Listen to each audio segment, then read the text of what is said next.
Assalamualaikum warahmatullahi wabarakatuh. Baiklah, saya Afril Azhara Momonto, NIM 20223027 dari kelas PAI 3A akan menjelaskan materi tentang Al-Sunnah sebagai hukum Islam yang kedua. Jadi yang pertama yang saya jelaskan yaitu pengertian hadis. Pengertian hadis menurut bahasa. Hadis menurut bahasa secara etimologi berarti khabar, jadid, dan qarib. Khabar artinya berita, jadid artinya baru, dan qarib berarti dekat atau belum lama terjadi. Yang kedua yaitu menurut istilah. Para ulama baik muhaditsin, fuqaha ataupun ulama usul memutuskan pengertian hadis secara berbeda-beda.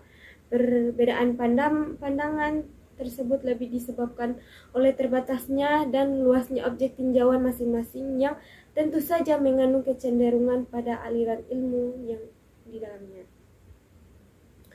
Berdasarkan pengertian hadis yang tadi, hadis adalah segala sesuatu yang disandarkan kepada Nabi Muhammad SAW, baik berupa perkataan, perbuatan, tori, sifat, keadaan, dan himbahannya Nabi Muhammad SAW. Yang kedua, bentuk-bentuk hadis. Jadi hadis ini terbagi menjadi beberapa ya tadi. Hadis qauli adalah segala sesuatu yang disandarkan kepada Nabi Muhammad SAW, baik berupa perkataan, ucapan, atau sabda yang membuat berbagai maksud, syarat, peristiwa, keadaan, dan berkaitan dengan akidah, syariah, akhlak lainnya. Yang kedua yaitu hadis fi'li. Hadis fi'li ialah hadis yang menyebutkan perbuatan Nabi Muhammad SAW yang sampai kepada kita. Yang ketiga, hadis takriri. Hadis takriri ialah penetapan yaitu perkataan atau perbuatan tertentu yang dilakukan oleh sahabat di hadapan Nabi Muhammad SAW atau sepengetahuan beliau.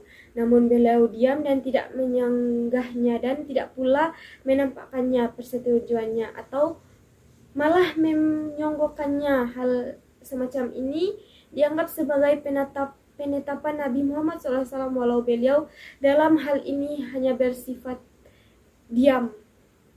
Yang keempat yaitu hadis hammi.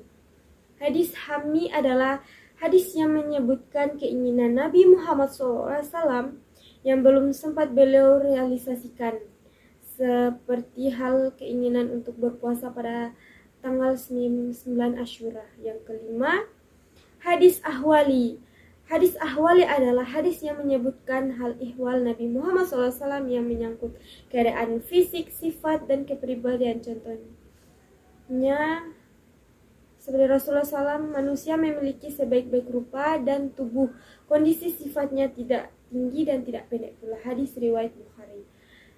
Yang selanjutnya, yang ketiga, kedudukan hadis sebagai sumber ajaran Islam. Hadis dalam ajaran ini memiliki kedudukan yang sangat urgen, di mana hadis merupakan salah satu sumber hukum kedua setelah Al-Quran. Al-Quran akan sulit dipahami tanpa interferensi hadis. Memakai Al-Quran tanpa mengambil hadis sebagai landasan hukum dan pedoman hidup adalah hal yang tidak mungkin, karena Al-Quran akan sulit dipahami tanpa menggunakan hadis. Kaitannya dengan kedudukan hadis di samping Al-Quran sebagai sumber ajaran Islam, maka Al-Quran merupakan sumber pertama, sedangkan hadis merupakan sumber kedua. Bahkan sulit dipisahkan antara Al-Quran dan hadis karena keduanya adalah wahyu. Hanya saja Al-Quran merupakan wahyu yang dibacakan oleh Allah SWT baik edukasi maupun maknanya kepada Nabi Muhammad SAW dengan menggunakan bahasa Arab, dan wahyu adalah yang tidak dibacakan Allah Subhanahu wa Ta'ala kepada Nabi Muhammad SAW secara langsung, melainkan maknanya dari Allah dan lafalnya dari Nabi Muhammad SAW. Selanjutnya, yang keempat, fungsi hadis dalam membentuk hukum Islam. Pada dasarnya, hadis berfungsi menjelaskan hukum-hukum dalam Al-Quran dengan segala bentuk bagaimana yang dijelaskan di atas. Allah menetapkan hukum dalam Al-Quran adalah untuk diamalkan. Karena dalam pengamalan itulah terletak tujuan disyariatkan, tetapi pengamalan hukum Allah itu dalam bentuk tertentu dan tidak akan terlaksana tanpa adanya sebuah diberikan penjelasan dari Nabi Muhammad SAW. Baiklah, sekian penjelasan materi singkat dari saya. Bila ada kesalahan mohon dimaafkan. Billahi taufiq wal hidayah. Wassalamualaikum warahmatullahi wabarakatuh.